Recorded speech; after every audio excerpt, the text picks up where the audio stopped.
don't know where you're spending your Friday evening, but I'm on a small pond that isn't a recognised angling venue.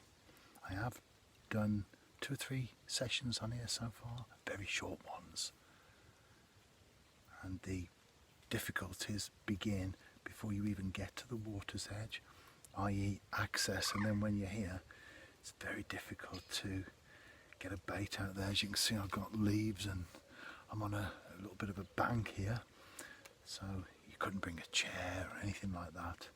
It really is travelling light. I'm sitting on the ground. It has been raining earlier as well, so quite wet. Not expecting to see anyone. There was a grey heron on here when I arrived. That went. There are more wrens on here. Occasionally see a mallard that drops down, perhaps for the evening, to roost on the water. And as I made my way through the long grass to the venue in question, there were lots of tiny frogs in the grass as well. So I was making sure I didn't step on those. That's a very healthy sign, isn't it? Great to see amphibians whenever you come across them, especially ones that have come through a breeding cycle. Wonderful. Will I get any fish? I'm sure I will.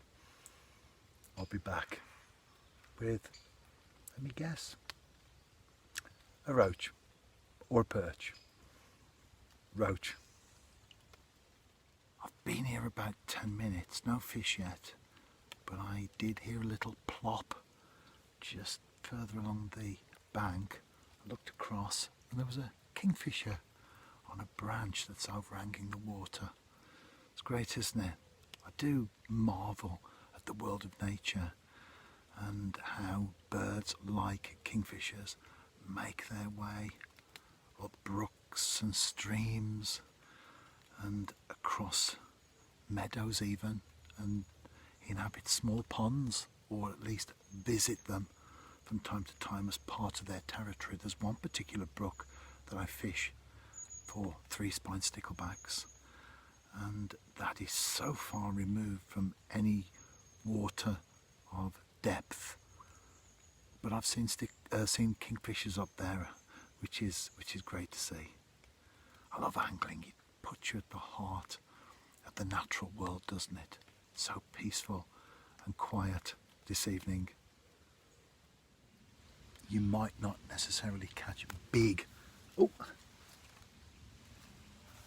well, I have caught it. It's a perch. It just came out my hand into the water. It was about that long.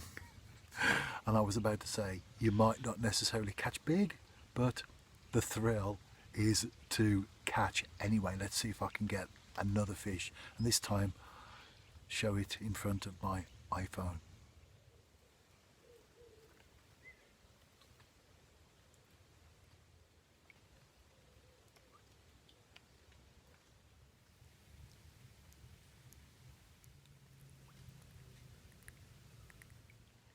We are well into late dusk now. I'm packing away. I caught a few roach at the end, and what I did was take off the shot that was taking the bait down to the bed of the pool, letting the maggot sink naturally, and I picked up roach. Quite a flurry of activity right at the very end. I don't have comments here on YouTube, and I have a guest book on my website, but what I'm going to do with this video is open up comments beneath this particular blog entry. So I would like to engage more with people, so that's definitely what I'm thinking about there. So if you're watching this in the next week after publishing on YouTube, all you need to do is head over and you'll see it there on my site. It'll have the same title, the same heading as the YouTube video.